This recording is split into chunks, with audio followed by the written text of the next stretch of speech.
בתורה סיפור כי כך איש אישה, הוא בא עליה ושנאה, ושם לה עלילות דברים, והוציאה על שם רע, ואמר על האישה הזאת לקחתי ויקרב אליה ולא מצאתי לה בתולים. הוא מוציא עליה שם רע. ואז, עכשיו, השם רע שהוא מוציא זה לא סתם שהיא לא בתולה, הוא בעצם טוען שהיא זינתה תחתה ומגיעה אל העונש סקילה, כדין הערה מאורסה שזינתה. ויש לו בעצם ויכוח עם האבא. אבא אומר, אתה לא תספר ככה לבת שלי, הבת שלי שמורה. ולקח אבי הנערה ואימה, והוציאו את בתולי הנערה אל זקני העיר השער. ואמר אבי הנערה אל הזקנים, את ביתי נתתי לאיש הזה לאישה ומשנאיה. ואם הוא שם לה עלילות דברים, הוא סתם הוציא לעז, לאמור לא מצאתי לביתך בתולים, ואלו בתולי ביתי. הוא מביא עדים שמזינים את הקיצור, הוא מוכיח את הטענות שהבת שלו שמורה, ופרסו הסמלה לפני זקני העיר. ולקחו זקני העיר, את האיש, ויסרו אותו. אותו מוציא שם רע, מקבל מלכות.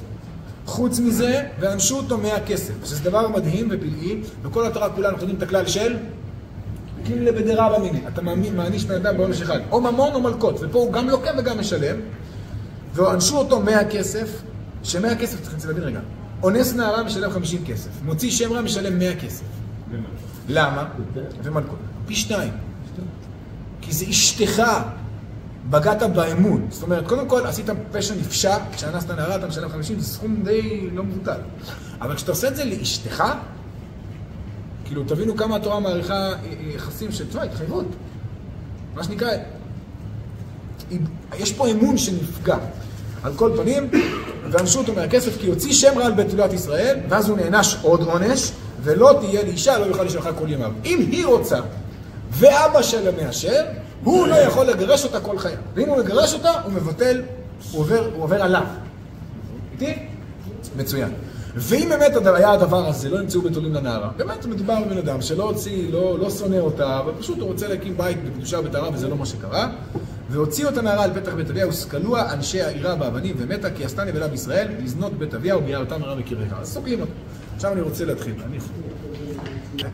שבת פרשת כי תצא, רעיון קצר מהאור החיים הקדוש על הפרשה. פרשת השבוע יש את... כי בן אדם שמוציא שם רע, ואם זה לא נכון, אז הוא נענש גם במלכות וגם בממון, ואם זה נכון, אז סוקלים אותו. האור החיים מסביר את הפרשה הזאת על דרך רמז, וככה הוא אומר. הוא אומר, כי ייקח איש אישה.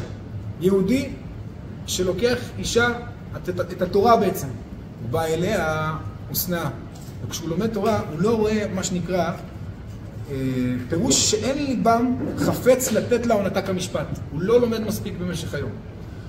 וכשבא מוכיח לדבר אליו, ולמה תימאס בשת? וכשבא הרב אומר לו, תקשיב, למה אתה לא לומד מספיק? אז הוא שם לה עלילות דברים. הוא מתחיל מה שנקרא, להוציא עליה שם רע, באומרו, את האישה הזאת לקחת. הוא לא כפר בליקוחים, אלא שאומר, ויקרב אליה, ולא מצאתי לה בתולים. בתולים, לפעמים זה לשון חוזק. יש מושג של קרקע בתולה, קרקע חדשה שעדיין לא חרשו אותה, זה מסמל חוזק. אומר אותו בן אדם, אתה יודע למה אני לא לומד תורה מספיק? הוא מוציא שם רע. אומר, אני קרב אליה, ואני לא מצא לה בתולים. אני לא מצליח למצוא חוזק כשאני לומד תורה. אין לי מעמד כלכלי, מה שנקרא. אני לא מצליח למצוא, כשאני לומד, זה פוגע לי בפרנסה בעצם. זה הטיעון שלו. אז מודיע, בתורה כתוב, ולקח אבי הנערה ואימה, והוציאו את בתולי הנערה אל זקני העיר. מודיע הכתוב, כי הקדוש ברוך הוא, שהוא נקרא אבי הנערה, הוא בעצם נתן את התורה, הוא האבא שלה, וכנסת ישראל, שזה האמא שלה, ולוקחים והוציאו את בתולי הנערה. אתה לא תגיד שהתורה פוגעת לך בפרנסה. מה פתאום? חוזק ועלייה והשגות רמות יושגו באמצעותה, ויוטבעו עלבונה בבית הדין. ואז טענת העומד לתבוע עלבונה, ואומר, ואמר אבי הנערה אל הזקנים, את ביתי נתתי לאיש הזה לאישה. אומר, הקדוש ברוך הוא, אני נתתי לך את התורה לאישה, לא שתהיה הגונה בקרן זווית. החוכמה שתצליח לייצר לעצמך, אתה רוצה לעבוד, אין לי בעיה. אבל אתה צריך בסוף שהעונג והשעשוע שלך בחיים יהיה ממנה. אתה צריך לנהל את הקשר. אם אתה אומר שזה פוגע בפרנסה, זה לא הגיוני. משהו בסדר יום שלך לא תקין, לא נכון.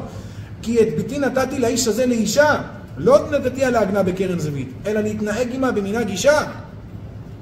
ונתן טעם הרחקה, מפני שלא מצא תוקף וחוזק. אז הוא אומר, אבל הטיעון כאילו, הכתב אישום היה שאין בתולים, שהתורה לא נותנת חוזק. אז הוא אומר, והנה הוא שם עלילות דברים לאמור. כאילו, השם, הקדוש ברוך הוא כאילו מצטט אותו. לא מצאתי לביתך בתולים. והוא שם לעלילות דברים.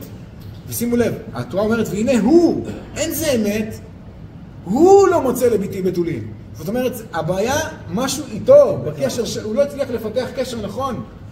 ואלו בתולי ביתי, והדברים יהיו נכונים וחזקים כסמלה, כשכמה מעלות וחוזק יש בתורה. שתחילת כל דבר, כל העולם כולו, בה נברא, בשבילה נברא, הוא בה מתקיים, וכל טובה צפונה על העולם הבא ואוצרות החיים והטוב נקנים בה. ואמר הכתוב, אז מה עושים לאותו בן אדם? זה יהיה משפט האיש, ויסרו אותו. זה מה שאומרים חז"ל, אם רואה אדם שאיסורים באים עליו, יפשפש ואמרי להם משמש. לא מצא, יתלה ביטול תורה. ונדחקו האחרונים, הרי אם אתה אומר שהוא מחפש ולא מוצא, איך הגעת לביטול תורה? ולמה לא תלה עד שלא מצא? זאת אומרת, אם יש לו ביטול תורה, למה כשהוא בדק בפעם הראשונה הוא לא מצא? ויישוב הדבר, לפי שאין שיעור כביכול למה שצריך בעסק התורה. זאת אומרת, אתה לא יכול להגיד שמה ביטול תורה אין לי. אם רואה אדם שיש איסורים עליו, בעצם מדברים איתו, אומרים לו כנראה הוא צריך לקבוע עוד שיעור, הוא צריך לשמוע עוד איזה משהו, הוא צריך לחבר את עצמו לתורה עוד יותר.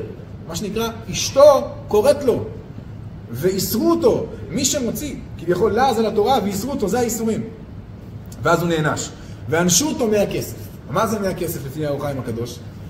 מה הטיעון של הבן אדם היה? התורה לא מביאה לי ברכה. הקדושה, האור, מה שאלוקים מביא לי, אין בזה ברכה. ואנשו אותו 100 כסף. 100 ברכות בכל יום. מה זה 100 ברכות בכל יום?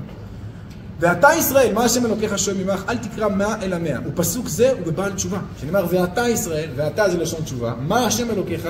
שכשבן אדם עושה תשובה, אחת הנקודות המשמעותיות שיכול להתחזק בהן, זה 100 ברכות בכל יום. כי בכל פעם שעכשיו הוא יאכל תפוח, כל פעם שהוא ייגע בשפע חומרי, הוא לפני זה יגיד, ברוך אתה השם אלוקינו מלך העולם. זאת אומרת, אתה לא יכול לבוא ולהגיד שהתורה לוקחת ממך פרנסה ושפע, אם לפני כל פעם שאתה לוקח משהו מהעולם הזה, אתה צריך לברך. זה יזכיר לך שאלוקינו מלך העולם, שברוך אתה השם. ואז אתה לא יכול להגיד שהתורה, מה שנקרא, לא מתאזנת לך עם הפרנסה. ואז, ולא תהיה לאישה. פירוש, הגם שאין חיוב בתלמוד תורה אלא קביעות עיתים, אדם כזה שמוציא שם רע עליה, צריך לשקוד על דלתותיה כל היום וכל הלילה. אם הבן אדם מגיע למצב כזה, שהיה לו רגע מסוים בחיים, שהוא חשב שהתורה לוקחת ממנו, לא נותנת לו, התורה אומרת לו, תקשיב, ולא תהיה לי אישה. אתה צריך לעצור את החיים שלך, לתפוס איזו תקופה משמעותית מהחיים שלך, ולא תהיה לי אישה. אתה לא עושה כלום חוץ מלא את התורה, עד שתבין את העונג, עד שתבין שיש פה אור, שלא רוצים, לא שמו לך פה עונש. ולא תהיה לי אישה, לא יוכל לשליחה כל ימיו. בעזרת השם הקדוש ברוך הוא יזכנו לשקוד על התורה וללכת לאורה תמיד. שבת שלום.